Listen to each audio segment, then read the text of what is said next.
Hello, j'espère que vous allez bien. Messieurs, mesdames, il est l'heure du bilan. Le mois de février touche à sa fin, déjà l'année passe à une rapidité extrême et j'aimerais vous parler des quelques livres que j'ai lus ce mois-ci. Alors, déjà, je voudrais faire un petit bilan de mon ressenti finalement sur ces livres. C'était bien, il y a eu 2 gros coups de cœur, un ovni que j'ai beaucoup apprécié, mais j'ai un sentiment de c'était bien, mais c'était pas foufou. Voilà. Bizarrement, parce que j'ai quand même trouvé, je pense, certains de mes livres préférés de l'année. Donc ça a peut-être quelque chose à voir avec la façon dont j'ai lu, ou ma vie, en général, qui sait. Bref, commençons, et je n'ai pas pris les livres, mais c'est pas grave, on va aller les chercher, et je vais vous en parler, et puis certains je les ai pas. Et puis si je faisais tout, ouais, on va faire comme ça. Le premier livre que j'ai lu, c'est Les Trois Mousquetaires d'Alexandre Dumas. Alors, c'était un classique qui était sur ma liste cette année, et honnêtement, je ne l'aurais jamais touché, je pense, si vous n'aviez pas voté pour sur Instagram. Donc merci pour ça. Maintenant, j'ai officiellement 0 livre dans ma bibliothèque d'Alexandre Dumas, donc je vais pouvoir en racheter plusieurs, notamment Création et Rédemption, que j'ai très envie de lire, La Reine Margot et Les Borgia, qui sont les 3 auxquels j'ai envie de consacrer du temps et de l'attention, parce que ça va déjà faire plus de entre 1 an et 6 mois qu'ils me titillent, et j'ai vraiment hâte d'aller les acheter quand j'irai en France. Voilà. Alors, les 3 mousquetaires, on suit D'Artagnan, Athos, je sais plus comment il s'appelle, Os, et puis Aramis, Porthos, peu importe.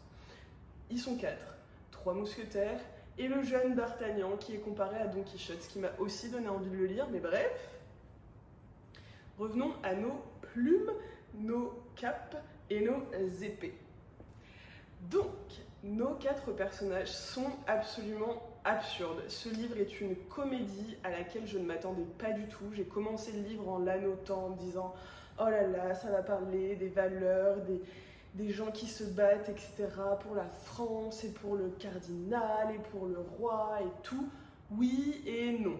Moi, je l'ai vraiment lu comme une énorme comédie et un roman de cap et d'épée, avec beaucoup d'amourettes, avec du sang, avec des batailles, avec des enjeux énormissimes entre la France et l'Angleterre. J'ai trouvé ça très drôle, j'ai trouvé ça aventureux, ça s'est lu très vite. Et pour vous dire à quel point j'étais agrippée à partir du milieu du livre, c'est que j'ai lu les 400 dernières pages en une après-midi. J'ai adoré. À partir du moment où Milady arrive, I'm done. I'm gonna finish that book and I'm gonna love it. C'était trop bien. Donc vraiment, pas un coup de cœur parce que c'est pas un livre que j'ai spécialement envie de relire et qui m'a renversé. Mais alors, qu'est-ce que j'ai ri et qu'est-ce que j'ai passé un bon moment. Donc encore une fois, Alexandre Dumas, you rock. J'ai lu de la non-fiction qui était nulle, mais je voulais absolument savoir si c'était nul du début à la fin. J'ai un peu un problème, j'ai du mal à arrêter de lire les livres au milieu, notamment, je pense qu'il y a 2 choses. D'abord, j'ai envie que ça compte dans les livres que j'ai lus, mais ça, il ne tient qu'à moi de dire que je l'ai lu, même si je l'ai abandonné au milieu. Donc c'est un peu un problème personnel, quoi. Et l'autre, c'est que parfois j'ai envie de savoir si c'est vraiment nul. Et là, en plus, c'était de la non-fiction où je pensais que j'allais apprendre quelque chose. Et ben non, voilà, ça s'appelle The Psychology of Money et je ne recommande pas. Voilà. C'était des réflexions basiques sur l'argent. C'est déterminé par votre classe sociale, c'est déterminé par où vous avez grandi, vous prenez toujours la bonne décision au bon moment parce que de toute façon c'est que les informations que vous avez à ce moment-là, etc. Enfin moi ça m'a vraiment pas secoué, j'ai rien appris de particulier donc ça va là-haut. Ensuite, parce que même si j'essaye de réduire ma pile à lire cette année, et que franchement je me mets une petite tape sur l'épaule parce que même si février c'était pas trop ça, parce que j'ai quand même acheté 4 livres, 5, je vais de temps en temps sur Internet Archive pour trouver des livres gratuits. Et il y a ce livre qui est dans ma pile à lire virtuelle depuis, j'ai envie de dire 1 an et demi, 2 ans. Ça s'appelle Moi qui n'ai pas connu les femmes, j'allais dire, pas du tout. Moi qui n'ai pas connu les hommes de Jacqueline Hartmann, qui est une Belge. Donc comme ça me fait un nouveau pays sur ma liste. Kaching. Et en fait, il a été partout sur la sphère Booktube, Booktok, Bookstagram, tout ce que vous voulez. Il y a Antastasia qui en a parlé et qui m'a appris que c'était en français. Donc là, j'étais paf sur Internet Archive et j'ai trouvé tous les livres. Non, c'est faux. J'ai trouvé la moitié des livres de l'autrice. J'ai commencé à lire, moi qui n'ai pas connu les hommes, moi qui n'ai jamais connu les hommes. Et j'ai adoré. C'est un livre ovni. Mais un ovni, j'ai jamais lu un truc pareil. Ça m'a troublée. Elle se posait des questions sur la vie, ce que c'était d'être humain, pourquoi est-ce qu'on faisait les choses qu'on faisait, pourquoi rester en vie dans les conditions qui sont les siennes. C'est de la science-fiction, c'est vraiment chelou. Des femmes enfermées dans des cages, dans des caves, et il y a une cave qui arrive à s'en sortir, forcément c'est celle de notre narratrice, et elles sortent, et elles marchent, et en fait l'ego elle marche,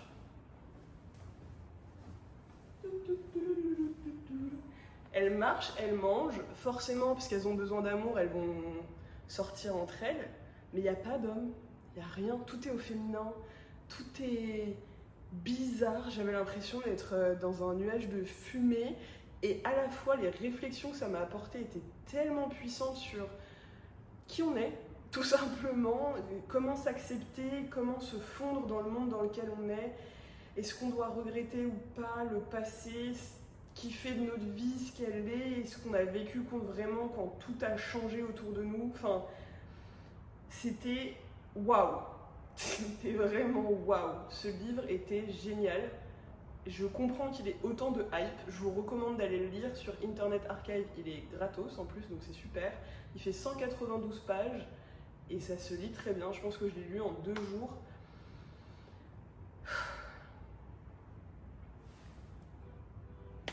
Intermezzo. Faut vraiment que j'arrête de le prononcer en italien parce que clairement ça a été écrit par une Irlandaise, Sally Rooney.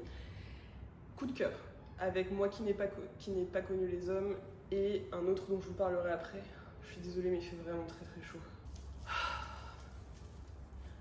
Donc Sally Rooney, dernier livre paru de cette autrice, banger. Je sais pas quoi vous dire de plus, j'y ai consacré une vidéo entière parce que oui, j'avais besoin d'y consacrer une vidéo en entier. Je crois que j'ai parlé d'à peu près tout ce que je voulais dans la vidéo, mais franchement c'est impossible d'en faire le tour. Je pense qu'il y a des problèmes que j'ai pas forcément vus à la première lecture. Peut-être que j'aurais pu avoir une critique plus affinée. En même temps, je commence cette chaîne, je suis toujours pas critique littéraire pour le taf, donc c'est compliqué. Mais vraiment, c'est un livre qui m'a retourné parce qu'il aborde tellement de sujets sur lesquels je suis en train de réfléchir en ce moment, sur la vie, comment être soi-même, comment se faire du bien, comment s'accepter, comment accepter le monde dans lequel on est, quelle personne on a envie d'être dans ce monde, comment être avec les gens autour de nous, comment gérer sa famille, comment gérer ses amis, comment gérer ses relations. Enfin, c'est vraiment parfait hein, en fait pour les gens qui sont entre la vingtaine, la trentaine, la quarantaine et même après, j'ai l'impression. Comme je le disais dans la vidéo, c'est vraiment un livre qu'on peut lire et relire et je pense qu'à chaque fois on aura des lectures différentes comme pour tous les livres, merci. Mais franchement, j'ai adoré ce livre et je l'ai prêté. Et malheureusement, la personne à qui je l'ai prêté a commencé à le lire et n'aime pas l'écriture. Donc je suis dégoûtée parce que c'est exactement ce que je vous disais.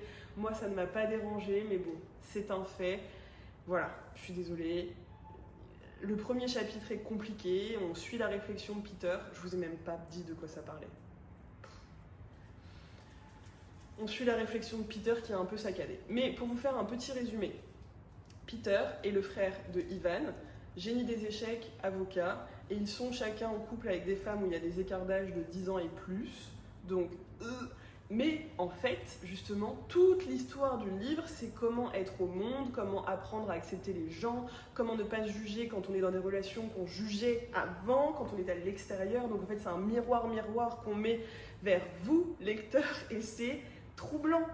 C'est juste troublant. Et la profondeur de ce texte qui est principalement ancré dans son époque, qui est extrêmement ancré dans son époque, le 21e siècle, où on va avoir du consentement sans jamais en parler, de la plus belle beauté qui soit, que ce soit dans l'amour, dans le sexe, dans les relations, la communication. On va avoir des thèmes abordés comme l'écologie, mais aussi la consommation. Enfin, vraiment, c'est juste riche, riche, richissime. Allez-y, allez-y, parlons-en. J'en ai assez parlé, mais c'était comme ça. Oui, et du coup, j'ai décidé de lire Tous à l'ironie, ça y est, je suis convaincue. Parce que j'ai adoré ces 2 précédents livres, Normal People et Intermezzo. Et du coup, il faut que je lise Conversation with a Friend and Beautiful World, Where Are You? Ensuite, j'ai dit que je n'aimais pas les livres audio, mais j'en ai quand même écouté un. Je passe beaucoup de temps dans la voiture et du coup, j'ai envie de lire pendant que je suis dans la voiture, mais je peux pas parce que je conduis. C'est dangereux. Ok. Cette femme-ci est folle.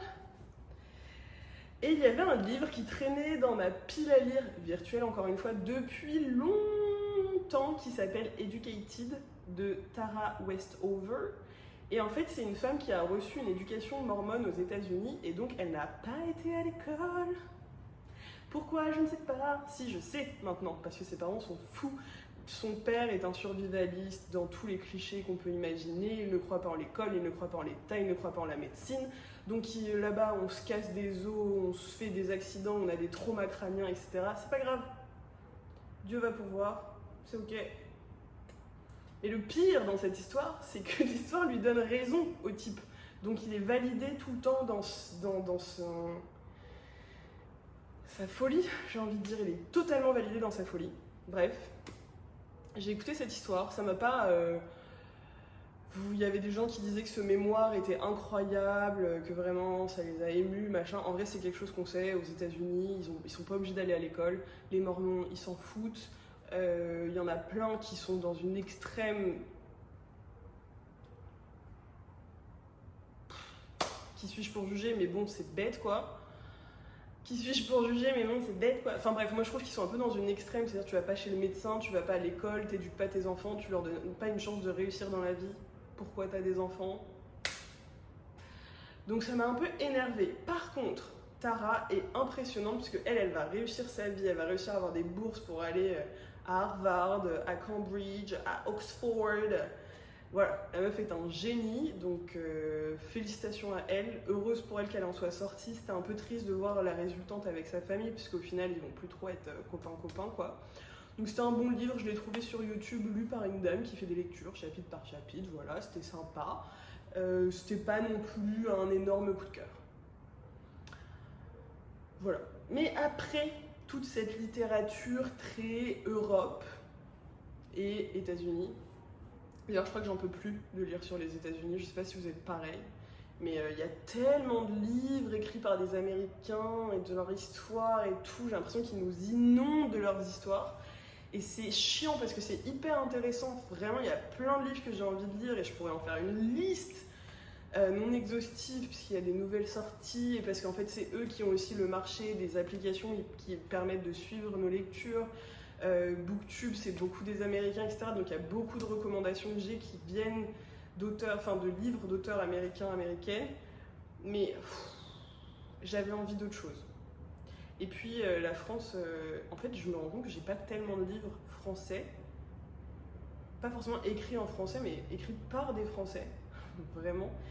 Donc un petit réassort est nécessaire. Vous voyez tranquillement que le fait de réduire ma pile à lire est en train de fuir au fur et à mesure de l'année et que vraiment j'essaie juste de faire une liste de tous les livres que je vais pouvoir acheter quand je serai en France.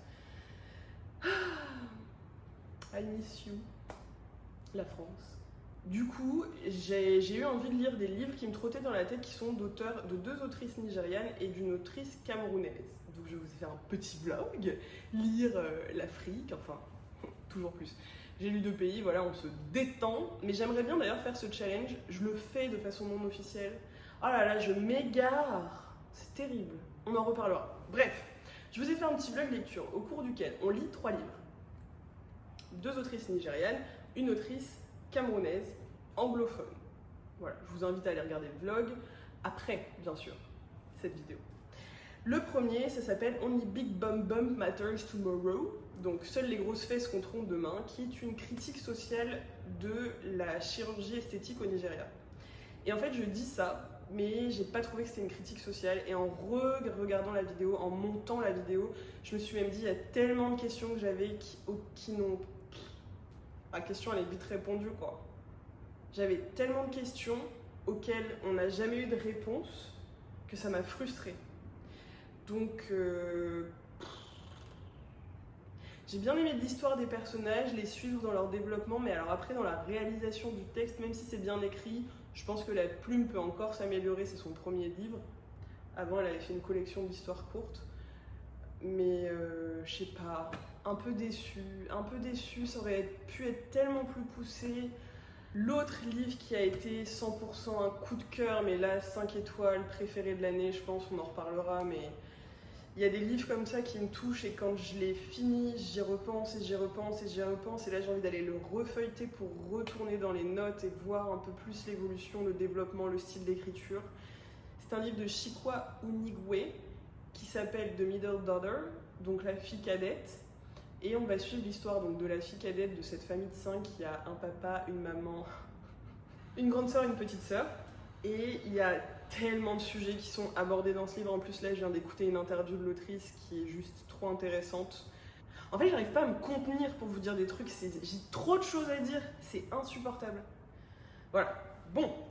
Donc, le blurb de l'histoire globale, le centre, le cœur, c'est de la violence domestique. Donc vraiment à ne pas mettre entre toutes les mains, vous êtes avertis. Mais alors, c'est fait d'une façon, on est dans l'intimité avec Nani, où elle va être totalement à la merci de son mari, parce qu'elle pense qu'elle n'aurait pas pu faire autrement, parce que parfois on a des blocages dans nos têtes, parce que quand on tombe sous emprise, de toute façon, on ne s'en rend jamais compte.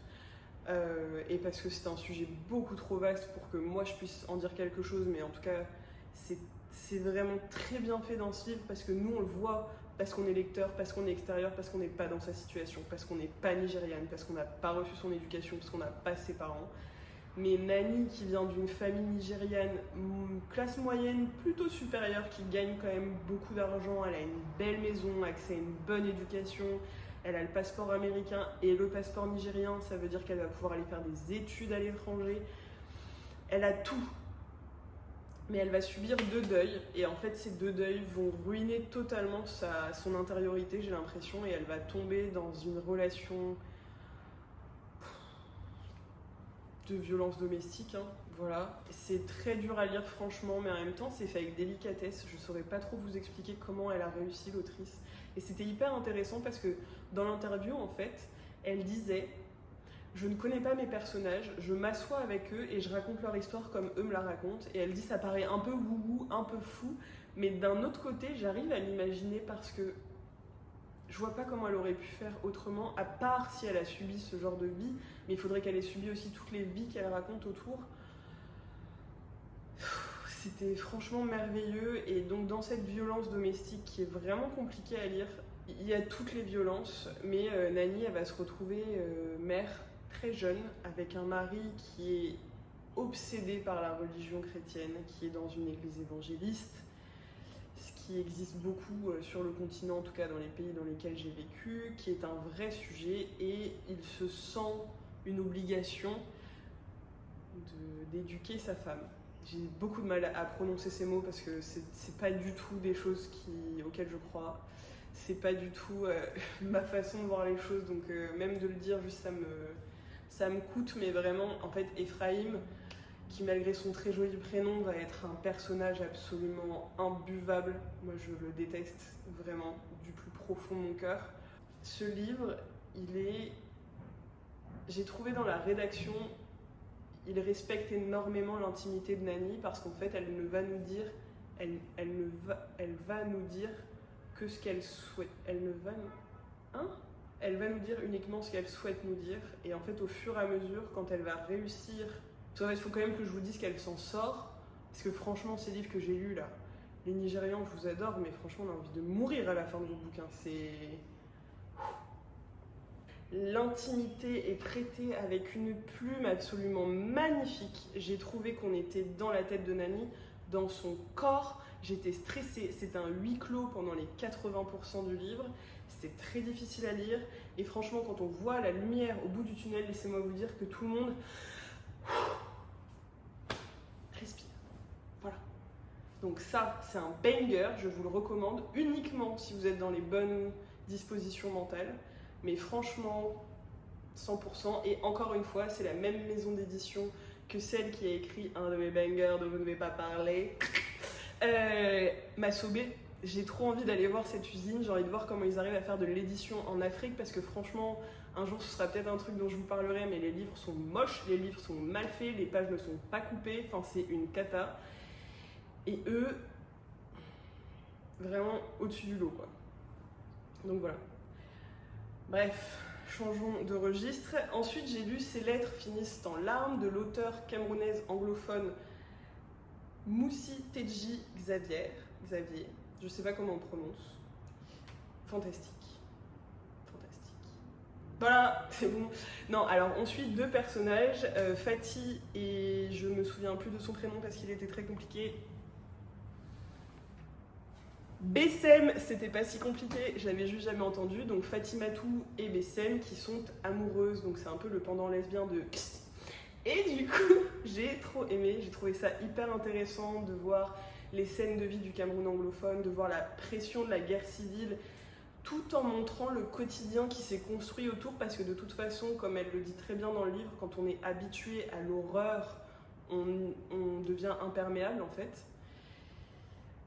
Et au milieu de cette horreur, au milieu de cette violence, et ben, Fatih et Bessem, elles vont tomber amoureuses. Et en fait, ce livre, c'est le livre de leur histoire d'amour, c'est des lettres qui sont adressées à Fatih, mais qui sont laissées sans réponse. Et on va découvrir pourquoi. Et ça m'a énervée. Oh, c'était trop bien fait, hein. C'est pour ça. Vraiment, je parle pas du style de l'écrivain parce que je pense qu'elle a un avenir devant elle. Ça, c'est juste son premier livre. Mais alors, je veux voir le deuxième, le troisième, le quatrième, le cinquième. Blablabla. Je veux tous les lire.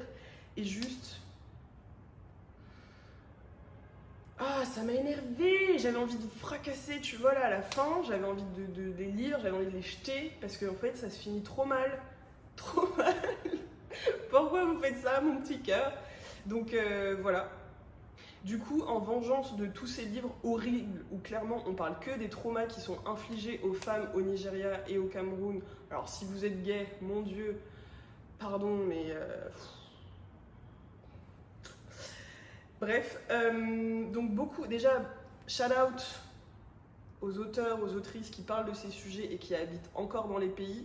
Shout out à ceux qui sont partis, parce que quoi qu'il arrive, c'est pas une décision facile et de devoir quitter le pays qu'on connaît, qu'on aime, avec toute notre famille, tous nos amis.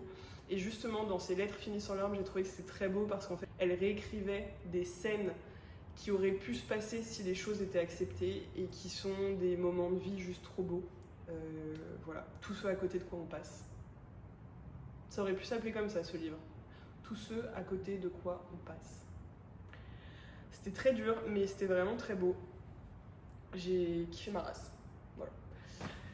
Et en lisant ces livres, parce que du coup les femmes se font maltraiter de fou malade, et du coup j'avais envie de lire Bandit Queen.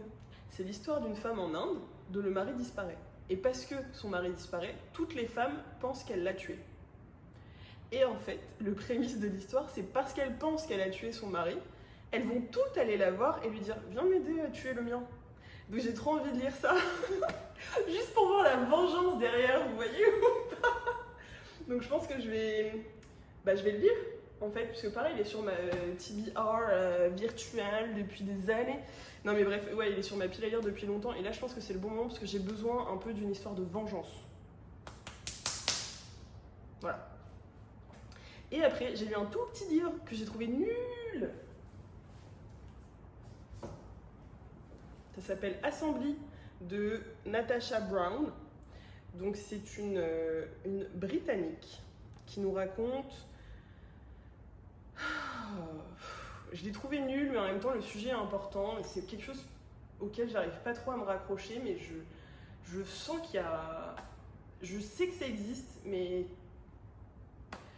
La façon dont ça a été raconté, j'ai reconnu quelques phrases qui me touchaient, mais en fait, pas un énorme coup de cœur. Bref. Donc là, dans ce livre, on va suivre un personnage dont je ne connais pas le nom, qui est une noire britannique qui travaille, qui a fait des études très difficiles, qui a réussi à passer ses concours, qui a réussi à avoir une promotion. Et évidemment, parce que les gens autour sont racistes, ils vont lui dire que c'est la discrimination positive. Elle est avec un mec, il est blanc, et ben du coup, elle se fait pas comprendre de lui et elle se trouve pas à sa place. Enfin, j'ai trouvé que c'était un discours interne très violent vis-à-vis de soi-même. T'as l'impression qu'elle, c'est une vicose. Voilà, elle dit jamais rien, elle se rebelle pas. Pas pour dire que c'est facile, mais juste quand je lis un livre, j'ai pas envie de lire ça.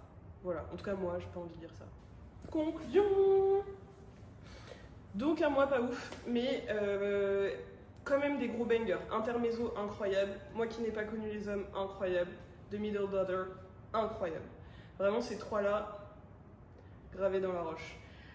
Bref, je vous laisse, on se revoit plus tard et puis bye bye.